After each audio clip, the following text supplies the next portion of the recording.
yourself the question, why can't I? Mm-hmm. Right? Why can't you take this time off? What is telling you that? That's that's going underneath the surface, right? Right, right. Right? Why can't I? Who told me that I had to? It's a different thing to just let them, just let them go. But why can't I choose me in Yeah, this? yeah. That's the let me part. Let me explore.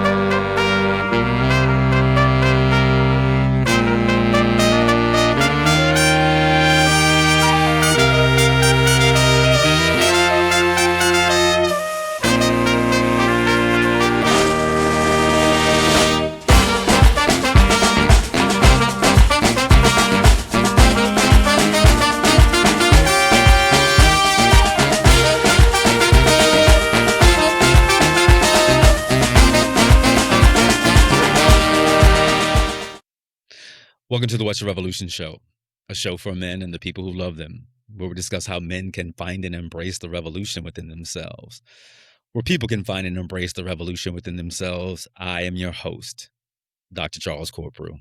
As we always say, what's good, revolutionaries?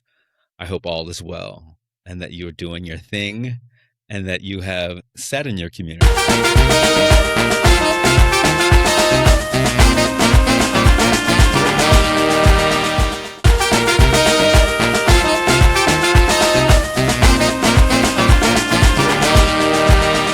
And I hope that you have been able to sit with your people and find your way and find peace and joy and love, to be able to nest with a group of people that see you fully and authentically.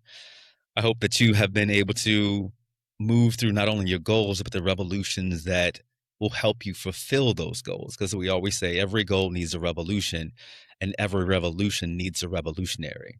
And that's you. That's you, revolutionaries. Those people who say, you know what? I need to go out and be a better version of myself. And what does that look like? To radically transform yourself into the person who achieves your goals. And if you aren't there, look for me, come and find me, and we can work together to make sure that you understand what it means to answer what we think is the most prolific question of your life. What's a revolution? And then go out and fulfill that revolution. So I look forward to working with you.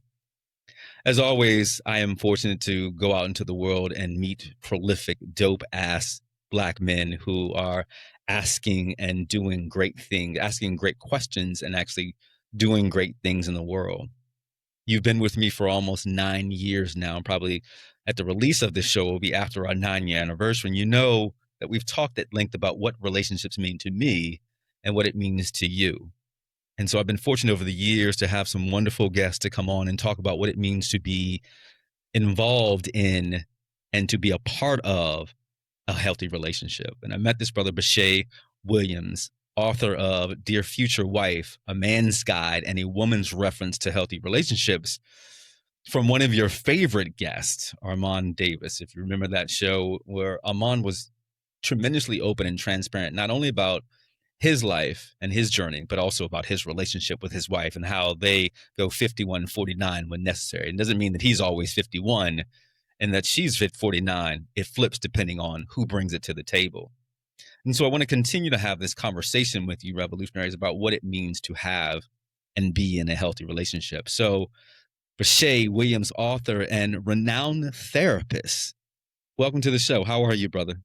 I'm great. Very happy to be here. Thank you for the introduction. I'm excited about this conversation. Yeah, I am too. I am too. As we always ask, brother, how are you doing? I'm doing great today. Again, you said the end of the year, I'm on vacation, just wrapping up some stuff with my practice.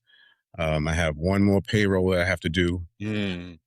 So that's one thing, but my son is home. That's always a great time to be able to spend time with him. Again, I'm not seeing clients on my break, so Yeah. I feel great. I feel rested, much needed rest. So that's how I'm feeling. That's where I am. Wonderful. Brother, thank you for sharing. There were a couple of things, as we always have a script, but in that question of how you're doing, some things do come up that I like to dive down deep into. You talk about your relationship with your son, and even in the green room, you talked about how happy you were. What does it mean for you to be a father? Oh man, just even saying that gives me chills for many different reasons. Yeah. Right. My father was present, but sometimes he wasn't. Mm. So it wasn't the best relationship, right? There were some times where he was absent. And once my son was born, I knew I was going to dedicate my life to being a great father, right? Oh, Being wow. what he needed Yeah. emotionally, physically, spiritually, mentally, right? I wanted to be able to have the hard conversations, the conversations I had to have with friends when you Mm. should be having them with a father, the conversations about relationships, right? That you need to hear from your father. I Mhm. wanted to be able to provide that for my son and be an open ear, give him a voice. You know, we grew up in an era where kids don't talk, right? You Yeah. don't talk back, you don't ask questions. Mm. I wanted to show up differently, and that's been a goal. But what's made it even more challenging was a tumultuous relationship with his mother, Sorry to hear right? that, bro. Yeah, so it was the most difficult experience that I had, but I Yeah. wasn't going to give up.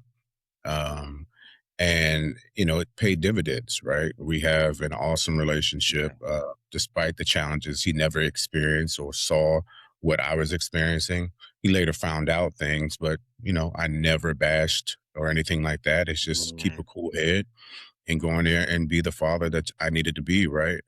So that's why it's multi-layered, and that's why it's just so important to be able to provide another black man a goal, right? A vision, Mm. a model. Because so many of I work with young black kids, and young black men, and even older black men whose father was absent, Mm. and I see the impact when dad's not around. So I Yeah. never wanted to have my son experience that. So that's why it's so touching to me. Yeah.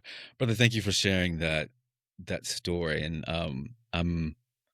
I'm struggling to hold back tears as you talk about that. Because that was what my father was, as you are to your son, that was what my father was to me. Yeah, Yeah, and I was fortunate to he was 93 when he passed, mm, and, so he lived a long, wonderful life.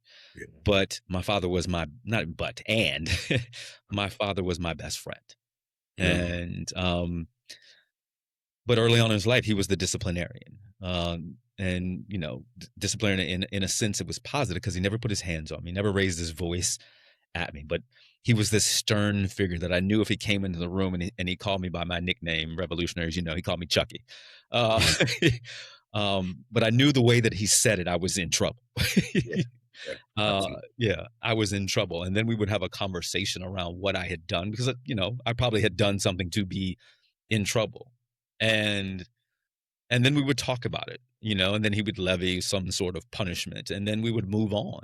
And we also had periods of time, as I'm sure that you and your son have had, and hopefully you haven't, but we had periods of time where we were growing apart but growing together. He was still dad, and you know, I was still maturing. I was still growing. I was feeling myself. You understand, as a therapist, what Yeah, adolescence looks like, what early adulthood looks like, and how you're trying to find your way. And dad, you don't know what you're talking about. Um, but I would always find my way back to him. My father was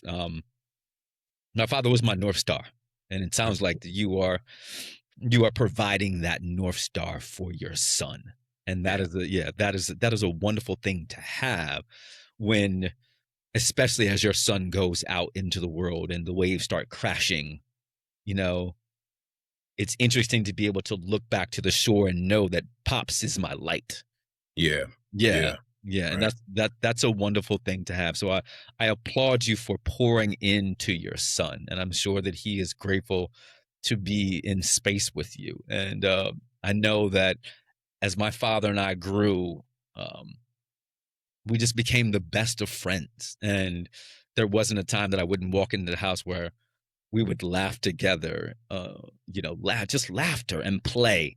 Yeah, Yeah, yeah, yeah, and that's something I think that when you grow up with your father, not to, you grow up with a male figure that you can laugh with and play with and be authentic with each other. right, right. I think that's a beautiful thing. So I wish you continued success in Thank you. your fatherhood. And I look forward to seeing that. I look forward to seeing that. The second thing that you said in your narrative about how you're doing is rest. And so often as black men, we don't talk about that. We don't Right. talk about what rest looks like. And I have found it actually hard. at this stage to still figure out what rest looks like. Yesterday, I didn't do anything. Like I just watched TV and it was so hard for me, Bashea, Mhm. to like, it's Sunday. I need to prepare for Monday. And usually it's like, boom. What does rest look like for you? You know, and how do you consciously make yourself rest? Well, the first thing is, I gave myself permission to do it. Yeah. And it came from experiencing burnout, right? When I first started my practice, actually before that, I was working for child welfare. Mm, I had my practice, small practice, and then I was working at the hospital as well. mm. Wow. Right. So I was just trying to grind. So I wanted to build a practice so I can leave child welfare. It just Right. wasn't the environment. And then once I branched off totally by myself, I'm thinking I got to be successful, Mm, right? I want to give my son everything that he needs, right? I wanted to make sure I provide shelter, right? And not even looking at the numbers that were being brought in, but really understanding that I left security of a government position, yeah. Yeah. right? So Yeah. now, psychologically, I'm telling myself I got to make sure that I have it. Mm, Not even really paying attention that I'm making triple of what I was making there because they weren't paying anything at that particular time, and I wasn't there that long. It was good, like, let me take that back. For the week, it felt exhausting, burnt out, mm. tired, drained, but then Sunday, the check would hit. So now I'm re-energized, Boom. right? Boom. Let's start on Monday, right? So I was Right. doing that for probably about 7 months. I got to the point I was seeing almost 50 clients a week, Oh, wow. That's right? a Can you lot. imagine? Yeah, Yeah. Yeah. yeah. That's a lot. Yes. So going into schools, going into my own office, Mm, and then doing some phone calls, it was exhausting. And then one day I just sat down and I just felt depleted. And it was actually a Monday, right? Because in addition to that, I'm still taking my son back and forth to school. I'm still, mm. parenting. I'm doing all the things. And I just started saying no to people. Yeah. Right. That started the rest. And I created a day of no. And that was Monday. Mm. Like Right. Monday, regardless of what it is, the answer is no. Even if my mother called me, I'll talk to you on Tuesday. The answer is no. Right. Right. So that started that way. But I realized that was more of avoidance. That wasn't rest. Because I was just saying no just to say no, but I wasn't really resting. I was just avoiding things and avoiding people. So I said, I need to make this intentional. And I said, I'm going to create a self care Monday. Okay. Tell me So, about that. yeah, every Monday, I don't do any work. It doesn't matter if it's clerical work, administrative work, seeing clients. I don't do a lot of different things, right? I get to choose exactly what I want to do. When I Mm. first started, I was waking up at 11 o'clock and having a glass of champagne. Oh, Right. wow. That's self care. Right. I like that. Right. So I was doing different things like that. I created a 31-day self-care calendar that I explored. Like go test to drop my dream car. I will test drive my dream car, right? Wow. Go put on find a suit that I wanted, right? A tie. I looked into yoga. I looked into a new gym. I created a music playlist where I'm listening to all the old school music and just riding in the car, right? I tried different recipes. I tried different restaurants. Wow. So for 31 days, I tried different things that I used to love, that I felt like I could fall in Mm. love with, and some just things that I can X out, right? This was And so 31 days straight, or this was 31 days straight. 31 wow. days, just Okay. one thing, even if it's 15 minutes of something. I was doing that, finding a new book, reading a scripture or whatever it is. It was something every day that I had to explore, and I gave myself permission to do that. And once I Mm. did that, I was able to create my self care Monday, where I get to choose from a list of things. But Wow. sometimes I might tell myself I'm going to do this, but I also give myself permission to say, never mind, I'm not Okay. doing it. Right. So Yeah, you gave yourself permission to do it, one, and mhm, then you gave yourself permission to say, "Maybe not today." right, right. Yep, Wow. Wow. That's amazing because I think about like now you started bubbling up things like, wow, usually Fridays are my day where I don't take any meetings, and I tell my team, I'm like, nope, do not schedule anything. Like you have to call me to literally say, can I put this on your calendar? yeah, And most of the time it is no. It is no, it is mine, but I'm still working, you know, and but you're making me consciously think because I work my tail off, probably just like you, Yeah. Monday through Thursday. And when Friday comes, you know, I want to reset. I want to slow down. I want to dictate. I want freedom, and that's my word. I want Yeah. freedom. Yeah. And that's what it sounds like you've created for yourself is Yeah. that Monday is freedom for you. Yes. Be- Yes. And it allows you, if I'm correct, it'll then allow you to move into the week Right. much better. Right. I can show up for other people, right, in a much healthier space, right? I'm showing up for myself in a much healthier space, right? And I also put it on my answer machine. So there Okay. was a boundary that was clearly set, right? And when people call it, they love it. It's like, oh my gosh, I need to create my day. And that's part of it too. It's like people need to find that. Um, so on the answer machine, it says, if you're calling me, it doesn't matter what day. Self care, Monday is my self care day. I will not be answering any calls. I won't be checking any messages. I will follow up 24 hours after, right? And that starts at midnight on Tuesday. Wow. So it's a clear boundary that I Yes. don't have to wrestle with. My phone is on do not disturb. They are wrestling with the boundary, right? And or they're just accepting it or they don't have to accept it, but that's not my challenge. That is so anti-white supremacy Mhm. culture. With the go, go, go, the grind, grind, grind. Because as you're saying this, I'm thinking like there's a physiological response that's happening inside of me. Like Right. part of it is envy. Like Right. I want to do that.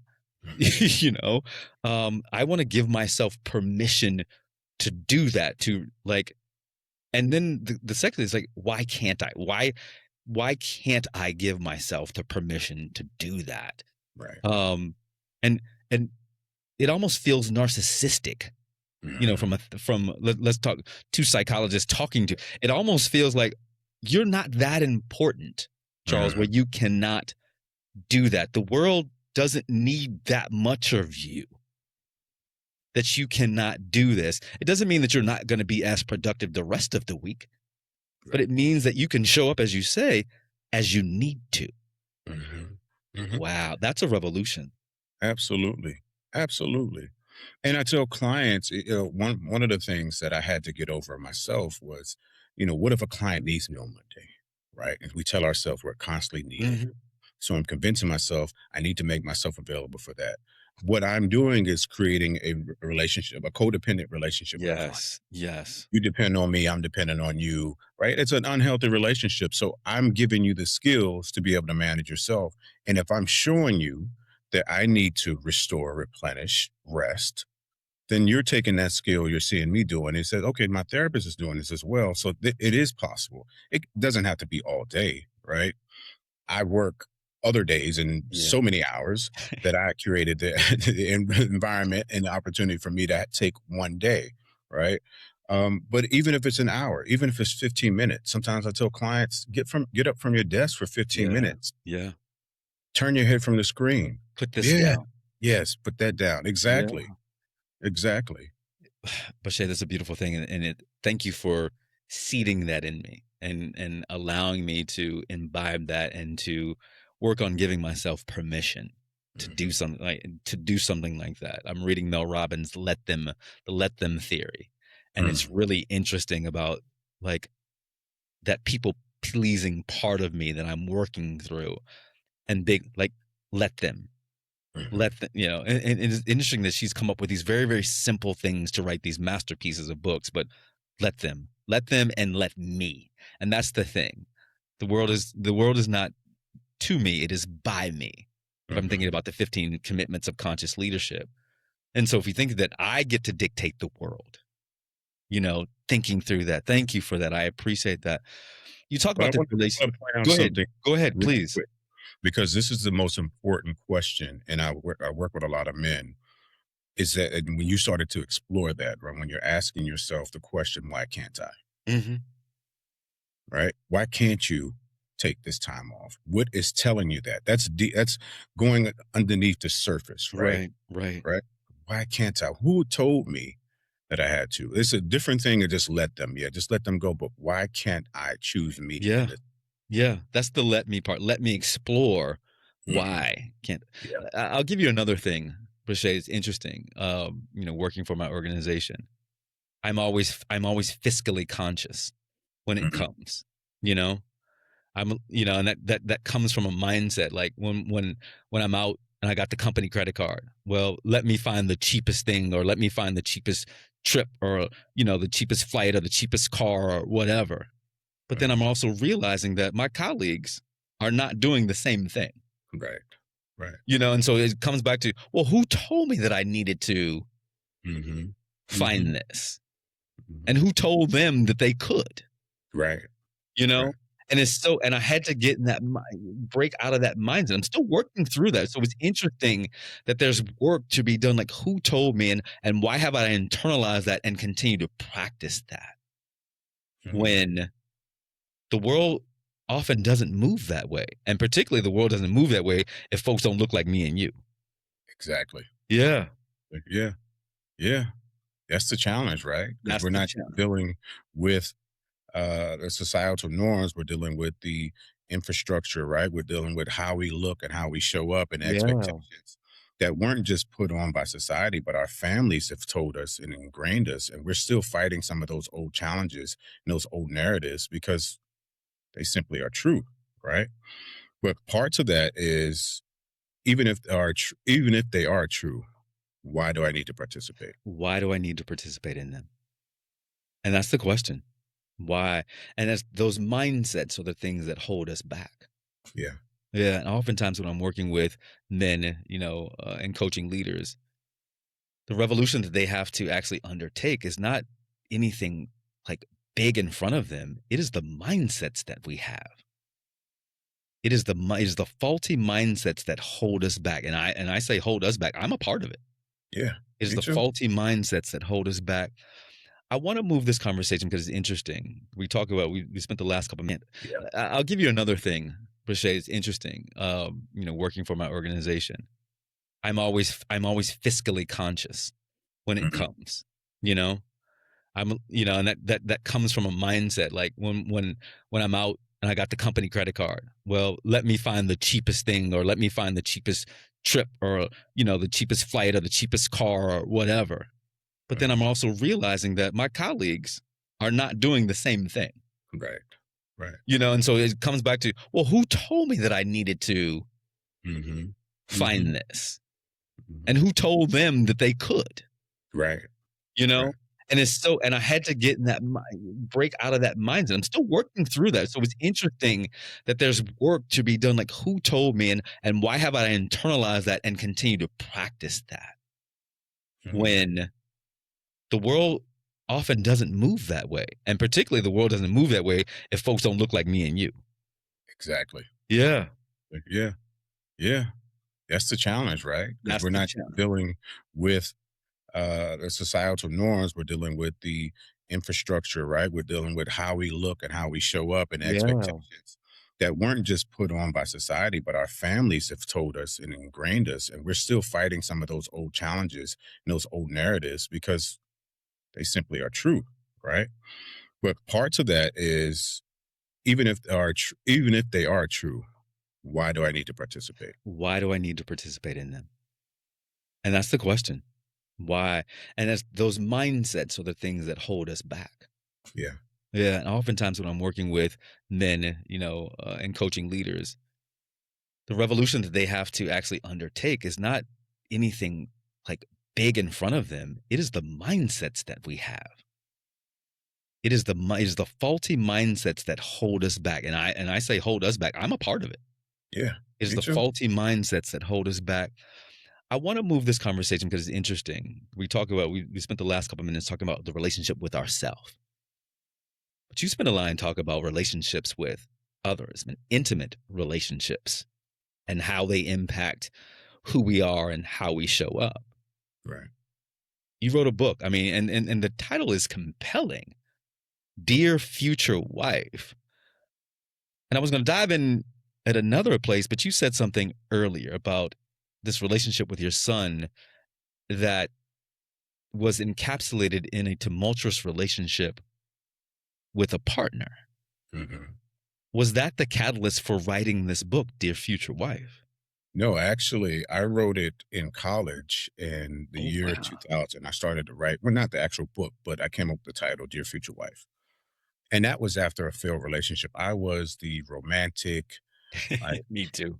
puppy dog, like let's roses, all the things, right? Hopeless romantic, hopeful romantic. So I was like, I'm going to go to college. I'm going to find my wife. We're both going to graduate. We're going to go get the house, the car, the white picket fence, the everything. So here I am trying to be this faithful 19-year-old to an 18-year-old girl Right. in college. Both moved from Maryland and went to Tennessee, and we're both exposed to new things. I'm able to just stay focused because this is my dream, right? Mhm. I'm committed to the dream. You're just in it, right? So, Oh, I know this story all too well. yes. So then, of course, I get cheated on. Yeah. So that was first time experiencing that. I couldn't go to my dad. He didn't have the words for me. Yeah. Couldn't go to my mother. I couldn't go to anyone. My homeboys were like, "Oh man, she was wild back in the day." It's like, why y'all Why let don't me? tell me? Right. Where's this coming from now? But, but here's the response, because people knew me. There was that they had the gave me too much credit. Essentially, they Mm. said, "If anybody can change her, it would be you." I'm 19 years old. Who am I trying to change? Like, Right, what do right. you, where does that come from? Right. So that was the kind of like the experience from that. So at that particular time, I said, I am not looking for a relationship. I'm in college. Nobody is faithful in college around me. So I'm just going to have fun. Yeah. I'm 19 years old. I recognize how old I was. Right. But I still had these dreams. Instead of giving them to a partner, I put them on paper. Mm. So if I saw a moment where I can be romantic, I saw a moment where I could share my heart or a connected emotion, instead of giving it to them, I wrote it on paper because there were no serious relationships. Everybody was just hanging out, hooking Yeah. up, and whatever. So I still had that part of me. And then I was studying relationships as well. So that's where Dear Future Wife Mm. came from. It came from experiencing a traumatic event, right? And so this is my heart being locked up, but this is my heart still reaching out. And it became giving it to the paper, because the paper doesn't cheat on you, right? Yeah. Something that you write, you can erase it. Wow. Right? Take it down and burn it. Right. Wow. Yeah. This is so interesting to me is that you be it sounds like you began to prepare you were how do I say this? You began to date the book as if I'm correct, to date the book to get it out, to say this is how I want to love and this is how I want to be loved. Yeah. Yeah. That is such an interesting thing. It almost feels like, and tell me if I'm wrong, that this very emotionally intelligent 19-year-old, who says it? Who writes, who begins to write this at 9? I wasn't writing this at 19, you know? Yeah. And so that is interesting. So the obvious question then, Bashea, is what what were you writing? And because I want you to give a little bit of tease because I want folks to go out and get the book, you Okay. know.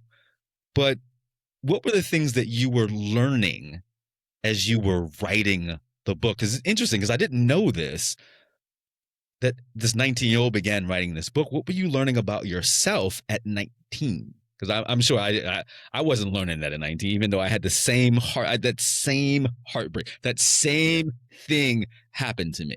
Yeah. So many of us, and we seldom recover from it Mm. for years. It broke my heart. It broke me down. Yeah. We don't have the space to talk about it. And everybody tells us, "Oh, it's normal. There's another one out there." Right? To minimize our emotions, we're not able to express it, to deal with the heartbreak. If we do express it, then we're chastised or made fun of, Yes, or yes, called yes, yes. different names. So yeah, so we haven't been able to deal with that. So for me, at that particular time, I started to learn about attachments, of Mhm. course, and then I started to look at my family dynamics.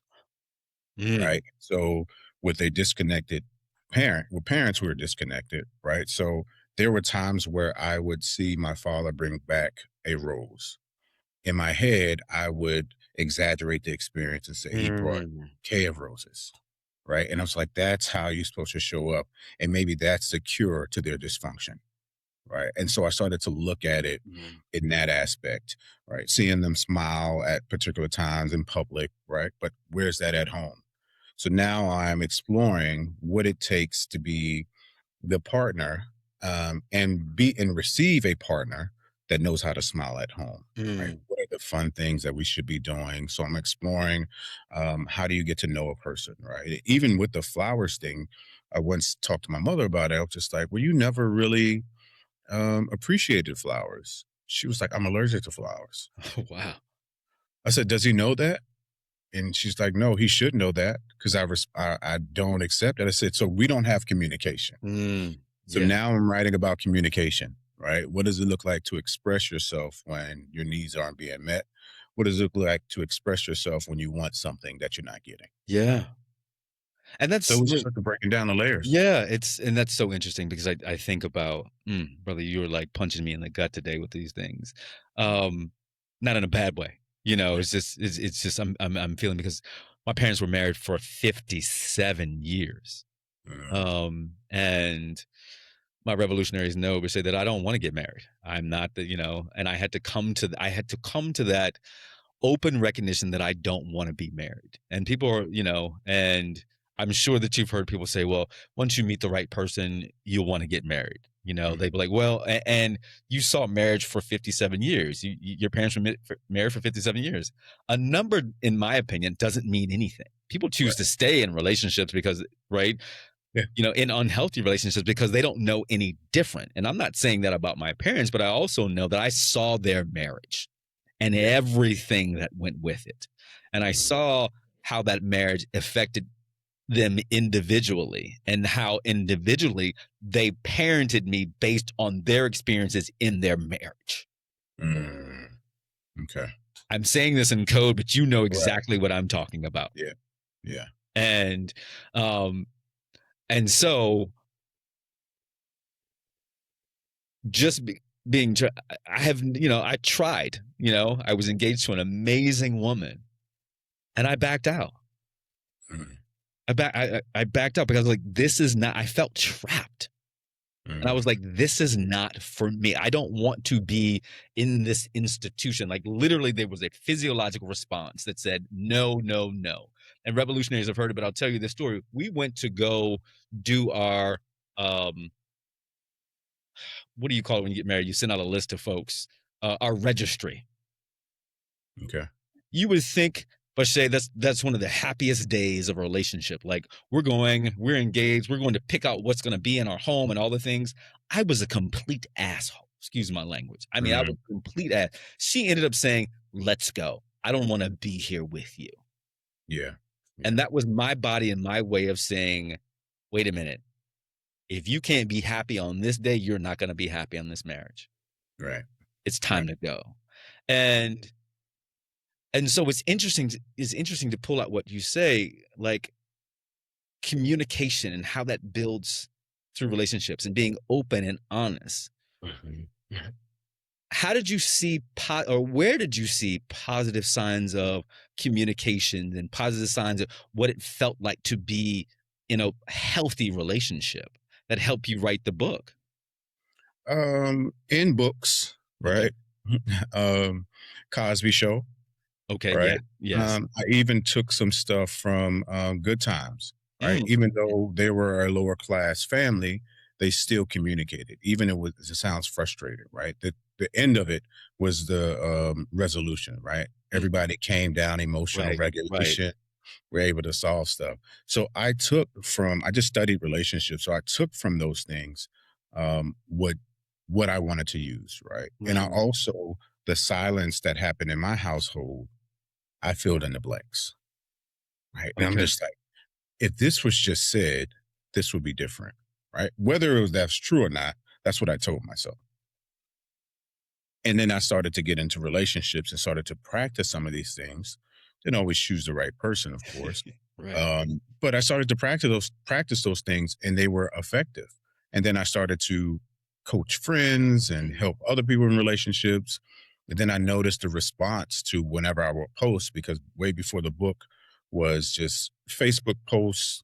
I don't even remember if you remember Black Planet. I do remember Black Planet. I Black do. Planet post. That's right. I was posting there, MySpace, Dear Future Wife was everywhere, right? And just I would see different things happening in society or on social media, and I would try to address them with healthy communication, right? Yeah. Oh, this is what this looks like. And of course, I'm taking some of the stuff I'm learning in class, right? And the stuff I'm studying.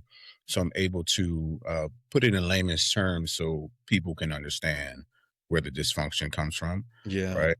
So that was part of it, and then eventually it turned into a blog, and I went a couple of things got shared a bunch Mhm. of times, and one day it was my mother, she was like, you need to turn this into a book. Yeah. Yeah. Yeah. I was like, all right, easy enough. Easy um, enough as I'm writing my first book now. And, well, I had a book coach. I had a book coach, and I had someone who put it all together that I just wrote, and they put it all together. I well, was not. clearly, thank you for thinking. Yeah, because I'm gonna get one a book coach. Someone that comes to put it all together. Yeah. So that helped a lot, and I did a lot of orating my stuff, and she wrote it down and Oh kind of put wow. it together. So Right. yeah, that was the way that I was able to put it into a book. But say you talk about this, at 19, you're writing this book. You're beginning the trappings of writing this book. You finally put it together. But I'm gonna come back to that question, that tumultuous relationship, if you allow me. Yeah, You absolutely. know, you would think, right? Logic would say you're writing this book, you're finding all these things, you're prepared, ready to go, but you got yourself into a tumultuous relationship.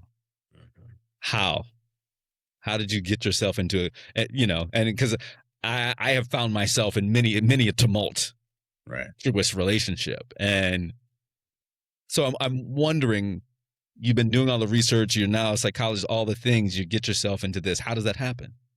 Multi-layered again. I will start by saying wound choosing. Right. My wounds was choosing. That's where I Right. what. Yes, Yeah. yes, yes. What happened was I just graduated undergrad.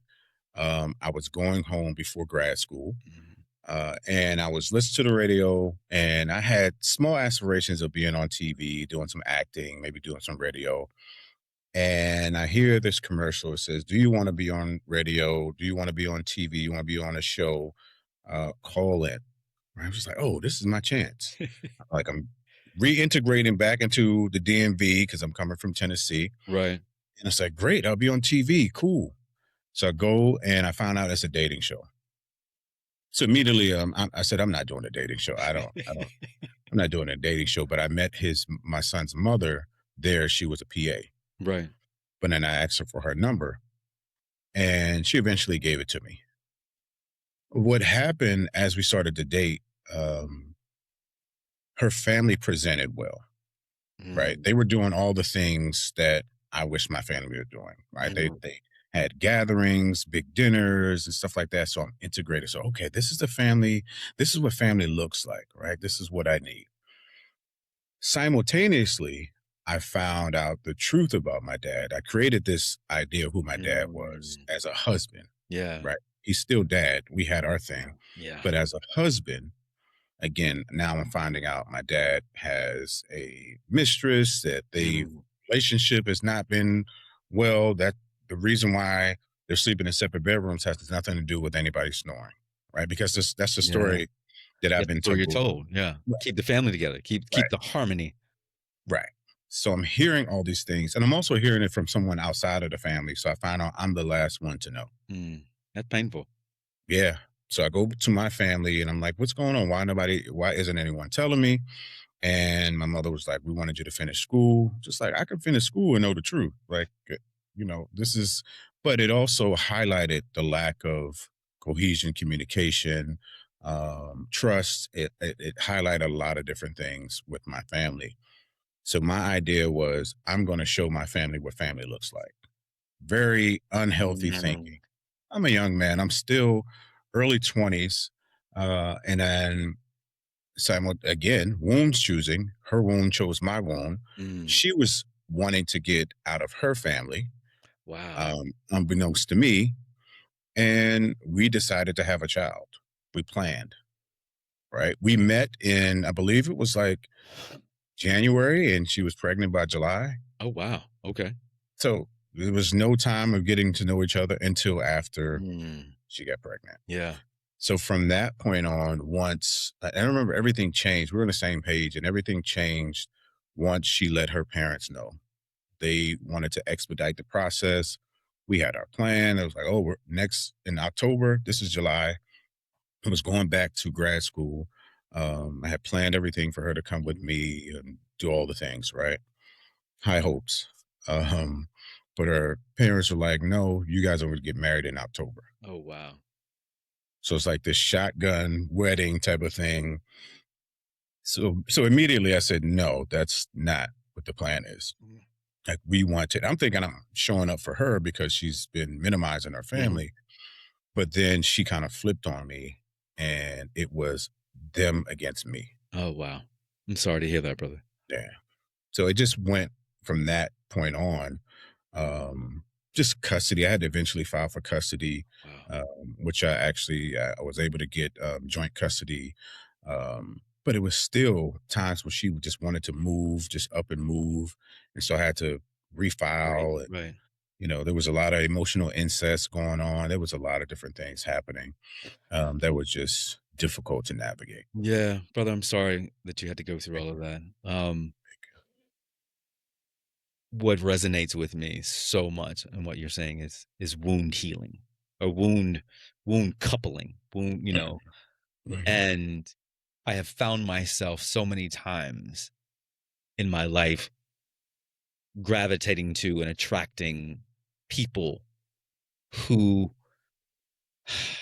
I felt were probably consciously salves to my wound, but were Mhm. only exacerbators to the wound. Yeah, yeah, And these wounds, as I talked about, these wounds, I didn't really figure out what they were and how they actually came about until a couple of years ago. I'm in my 50s. yeah, yeah. And finally saying to my therapist, X, Y, and Z. And my therapist says, "You've never talked about this before." Hmm. He said, let's double click on this for a second. And then we double clicked on it. And all of a sudden it began to open up this big layer that we've never talked about. And there it was. There was the wound. There was the wound and how I had been attracting that person time and time and time again. And that the person who probably was actually good for me, I would purposely push them and then painfully push them away. As I said, my ex fiance is one of the best humans that you will ever meet in the world. Beautiful, every which way, literally cared for me, loved for me, everything. Pushed her away, Mhm. running after look, and then eventually running after someone and being with someone right after her who was painfully wrong for me, but we were both wound Yeah, seeking. yeah, And that can't be good. right. No, You no. know, it can't be good. So thank you for illuminating that. So, okay, we understand what unhealthy relationships look like. And particularly as black men, we need to go to therapy. We need to figure out what our trauma is. And that's the interesting. I write about this in the first part of my book is that we have to recognize the trauma and then we have to go and find ways to heal that trauma. Yeah, Because freedom, we cannot be free without healing our wounds. yeah, One of my guests, Michael Unbroken, said, trauma is the theft of our identity. yeah. And that think about that, Bashea. Trauma is the theft. Who could we be without that trauma as a noose around our neck? Yeah. And so it's interesting. Okay, as you write through this dear future wife, and you talk about and you work with men around building healthy relationships and communication being at the foundation. How did you find yourself work your way into a healthy relationship? And what does that look like for you right now for this man, this version of Bashea? So, like you said, had to do some self discovery. That's actually Found is my next book that I'm working on. It's Okay. Found, I your like self that. discovery from for a black man, right?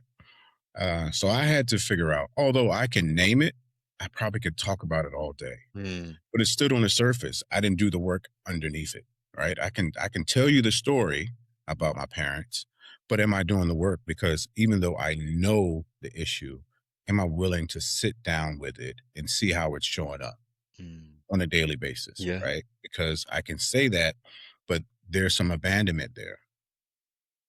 So what happens when I feel abandoned? Yeah. Mhm. How much weight do I give no to when someone tells me no, or when my wife tells me no, or my wife goes somewhere without telling me, or my wife does something and it doesn't feel like it doesn't fit that script, right? Yeah. So I'm telling myself, oh my gosh, something is wrong. Oh my gosh, she doesn't respect me. Oh my gosh, she doesn't value leadership. She doesn't value the. So I'm telling myself these things when they happen. Right. So until I sat with myself and sat with a therapist and really uncovered all those things, I did my self discovery.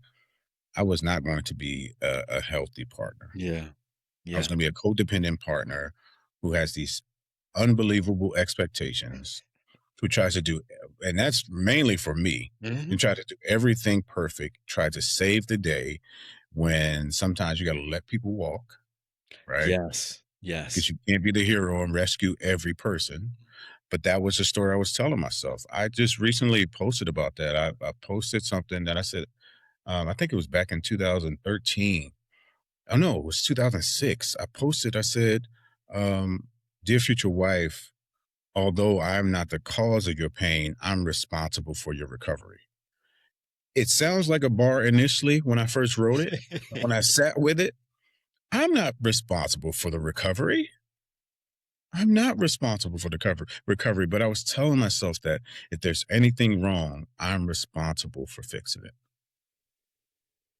And that was Can I so detrimental to Yeah. me Yeah. and the relationship. Again, one of those moments where I think that I'm holding back tears because that that I that savior feeling came from home. Yeah. It came from home. Mhm. And that attraction that I talked about earlier, as you said, finding myself where, oh, I gotta save her. It's not my responsibility. Yeah. Yeah. It's not my responsibility. We need partnership. Right. Right. How did you move past that? Like, I understand, like you said, in practice and therapy, but when I always talk about this, revolutions happen. Like Rasheed Thomas said, you'll know if the revolution is working when those choice points come. Mhm. When Mhm. those moments when you had to say, I'm not the savior. Yeah. Yeah. How did you work it? Do you remember a time when you had to work that? You don't have to give me specific, but do you remember a time that you had to work through that? That I'm not the savior. I'm here to be with you, but I'm not your savior. 2018 was my year. I call it my wilderness year. Mm, Prior to that, I said 2018, I was turning 40. I said I was going to finish my book. I was going to release my book on my birthday. I was dating this girl. We've been relationship ambivalence. We've been off and on for like 2 years, right? yeah. Just a relationship that just wasn't working, but I was determined to walk to my birthday and propose to her, drop my book. Mm, Again, here I am creating this story and this timeline, and the relationship doesn't work. So I said, I need to stop doing this yeah. because there's something that's missing. Yeah. And what's missing is the attention I need to give to myself, right? What's missing is I need to stop predicting and I need to be present. Right? I need to be able to walk away and not wait for something so egregious to happen, right? Which Yeah. that's my therapist used to tell me. He said, "Why do you wait for something egregious to happen before you leave a relationship?" Because that's the permission you gave this was the permission. Right. But I'm also the relationship guy. So I have all the answers, Yeah. right? That's Yeah. what I'm for myself. I'm fixing literally people are coming to me being married for 30 years, 40 years, and we're solving problems. People are coming to me engaged, highly volatile relationships, not physically, but just, that they're just having conflict, high conflict relationships. And I'm giving them solutions. I'm helping them walk through it, right? I'm helping them understand each other. Why can't I do that in my own relationships? Yeah. So that was a part of me that still held on to things that should have been let go. Yeah. It is the same reality that I had to have with myself, and I've to be honest with you, I've beat myself up, Bashea, because I was like, "Why did it take me so long to get here?" Mhm. I was like, "I'm in my 50s. Why did it take me so long to realize that this wasn't healthy for me?" And all Right. the time and money and energy, right? Emotional energy that went into all of this. Why? Mhm. And then it's like, if you're going to be this version of yourself and you're going to attract the person that you want to attract, you got to do the work. You got to be able to let go. You got to be able to see, I don't have to be a savior.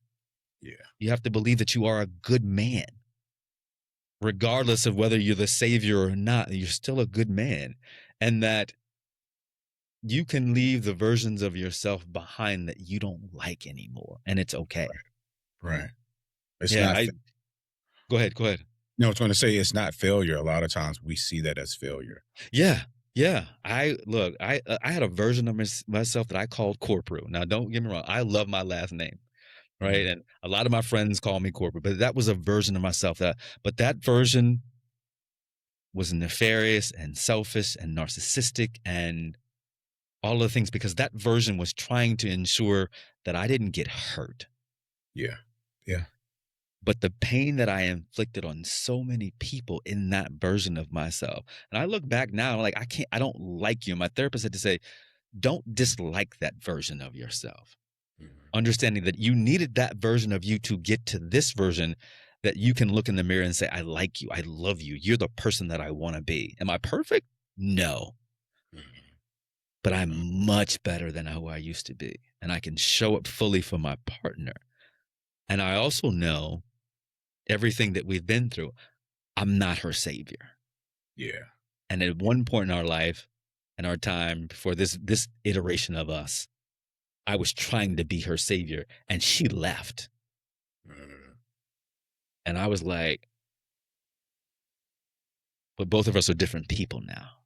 Mhm. You know, it's interesting. I want to close this out. When I met you, you were with your beautiful wife, and there was something about you all, And then I started following you on Instagram, and I remember during the pandemic, you had posted some pandemic things of how she was taking care of you as you were in therapy. There's a post, I think there's a post where you're walking out, she's bringing you coffee, or she's all Oh, the different all the yeah. different things. How did you all get to this point where it feels like, and I understand I'm just a observer, Mhm. but it feels like it's healthy. Did you take all of those learnings from Dear Future Wife? Did you take all of those learnings from the reality that Bashea was going through to move you into this space of being with your wife now? Absolutely. We talked about giving ourselves permission. The biggest thing and the most important thing was giving myself permission to talk about what I need, talk Mm, about what works for me and what doesn't work for me. That the clear communication and being upfront, not waiting and letting the resentment build, and understand that there's going to be differences, there's going to be conflict, there's going to be all of that, but it's not the little boy that stays quiet anymore. yeah. Yes. Yeah. Just can't, because that creates an environment that, one, my wife may think that everything is okay. Yeah. And it's It not. may continue the behavior, right? And so now it's not just the 10th time, it's the first, second, third, right? And now we're blowing up over something small, but it's compounded, right? So it's getting to it initially, but also, getting into therapy ourselves. Yeah. Yeah. That was important. And I didn't have high expectations. I've done a lot by myself. It's the small things that people don't really pay attention to that really mean so much. Like Right? what? Give me an Coming out of a example. session, Yeah. like you said, the coffee, coming out of the session, the dinner, right? Yeah. The small little details because we met as business. Well, I hired her initially, so she was filling in gaps for my business. Wow. So that's how it should have looked, and that's how people need to look at it in marriage. Like your partner is filling in gaps, Yes. Yes. covering blind spots, right? And that's in any relationship. You're right. You're right. And I have become I didn't know that this was gonna happen in my life, but I become a somewhat of a sage to our younger generation of black men. Mm, And I've had a number of calls in 2025 from, young men in their 20s and early 30s, and, like, I just wanna pick your brain. I just wanna know about your experiences, and they say, "If you could give me one piece of advice that will, move me in a direction that, you know, move me in a positive direction," I was like, "Pick a good partner." And mm, before you pick a good partner, figure out what your trauma is and work through it, and then pick a good partner. Because a mm. good partner will change your life. A bad partner will destroy your life. Yeah, yeah. And and like you said, a good partner fills in the gaps. And I didn't know what that looked like, and to be able to accept it. My ex fiance was like that. My college sweetheart was like that, but I wasn't mature enough to accept that. Mhm, I grew up as an only child, and I am hyper independent. mhm. So I couldn't even tell you what my gaps were Yeah. because I'm used to taking care of everything. And even now, and if somebody says, "What can I do for you?" I'm stunted. Mhm, And mhm. so I've gotten to the answer where I don't know what you can do for me, but if you do something for me, I'm going to be grateful. Yeah, yeah. And sometimes, like you said, when I, when I'm in New Orleans and I walk into the house, there's food. That's a gap. It's Right. something small, like you said. It's something small. There's food. I don't have to think. I think Yes. I we Yeah. Bashea, we think all the time. I don't have to think. I can go to the refrigerator and there's food. And she'll tell you, look, this is what she said to me. I'm not the best cook. She's Yeah. not. But you will never go hungry. Yeah. There will Yeah. always, when you come to my house, there will always be something for you to eat. There will always be a full refrigerator. So you don't have to think about where you're gonna get food. Because I know Yeah. that, yeah. And I'm Yeah. like, okay. Being in a healthy relationship starts with, as you say, starts with you. Yeah. Dear future wife, this is the work that I've been doing on myself. I hope that you have been doing that same work. Right. That is That's the why it's always Yes, reference. right. Yeah. Yeah, yeah. Talks about a woman doing her work too. Yes, Yeah. yes, Yeah. yes. I hope that you have been doing your work too, because I'm ready. I'm ready. I'm ready, and I will keep fighting. I will keep working, and I'm asking the same of you Mhm. every day. It's not going to be easy, but every day. Whew, man, brother, thank you. Um, I think this is probably more therapeutic. I probably needed to get it out, but revolutions, as I say, man, I am fortunate to be able to meet and interview some of the dopest, most prolific people in the world. Bashea Williams is ordinary because he fits that bill. Dope, proliferating black man who has shown us what a revolution in relationships can look like, starting at 19. Revolutionists, think about where you were when you were 19. Were you thinking critically about your relationships? Were you working on your trauma? Did you know how to show up? I didn't. And it took me a long, long time to figure that out. Doesn't mean that if you haven't, you can't start. It doesn't matter. Start somewhere. Find a therapist, because showing up in a relationship is paramount to your longevity. It is paramount to your freedom. And that's what I'm wishing for you, that you find your freedom. Shay, look, close this out. Right? I wanted to ask you this question. What is an intellectual emotionalist? Yeah. So I came up with that because I was talking to someone and they were like, well, it was actually a woman at the time. And she was like, you're not like a lot of men, right? You're in touch with your emotions. Mhm. So I'm also logical, right? It has to make sense, right? We're not going to only address emotions. We're not going to only address logic. So intellectual emotionalist is one who infuses the two, right? To be able to be present. Like we all should strive to become intellectual emotionalists, be able to sit with someone and understand where their emotions come from. Yeah. So I don't have to embrace their emotions or go or respond to their emotions, and understand their emotions are their emotions. Yes. So I'm not reactive. I'm not dysregulated because somebody else is dysregulated, right? And so I know when to take a deep breath and kind of self-soothe in a moment where somebody's emotionally reactive. And Yes. also I'm not emotionally reactive, right? I can understand my emotions when something causes me to be activated, right? I can come down and again self-soothe and say, hey, let's have a conversation at a different time, right? Yeah. Yeah. And really understand, okay, you made this decision because you felt this way, or this brought this emotion out of you, right? So logically, I may need to change how I approach it the next time. Yeah. Yeah. And that's the thing. Emotional intelligence is paramount to our success, and being able to read others' emotions and not imbibe them, so we can actually see the landscape very, very clearly, you know? And I think that if you're in intimate relationships with, um, people's emotions will move. You know, I like to tell my partner that I am an emotional surfer. You know what Mm, I'm saying?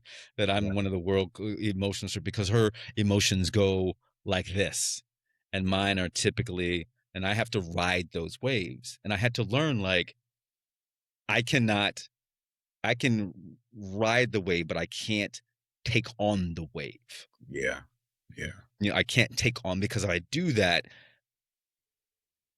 we're gonna lose. Hmm. Someone's got to stay like this, and she's got to be able to do the same with me when Hmm. I'm. And so I think that that's a big piece. So thank you for stating that. I Hmm. need to ask you this one last question. What's your revolution, Bashea Williams? I think my revolution is, and I actually just actually chat GBT this the other day. It's like, what is my ultimate goal? Mhm. And my revolution is to help Black men give themselves permission, right? Across the board, Yeah. right? Yeah. Permission to define what it feels like in general.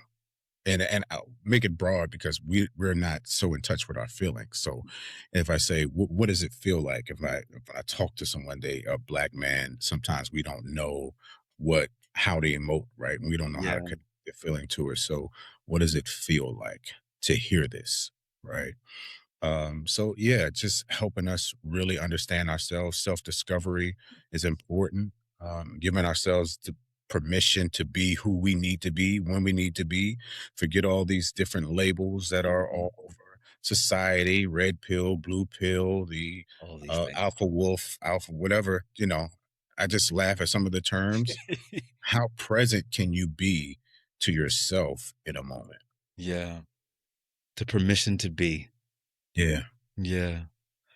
Brother, I appreciate you, and I'm wishing you well as you move through this space. Please give your queen uh, my pleasantries, and I'm wishing you well also with your time with your son during this period. As you know, you all get to coalesce together. It's a beautiful thing to see, man, and just wishing you overall success as you move through this life. So thank you for giving me time and space, and my revolutionaries to hear this powerful message. So Pleasure. if there's anything that we can do for you, please let us know. Revolutionaries, go to BasheaWilliams.com, Bashea Williams.com. We want to check out all of the information about this brother. And make sure, as I always say, go out and get the book. Want to learn how to be in a healthy relationship? Go buy the book. We'll talk to you soon. And as always, make sure you're answering what we think is the most prolific question of your life. What's your revolution? I love you. I love you. I love you. We'll talk to you soon. Peace.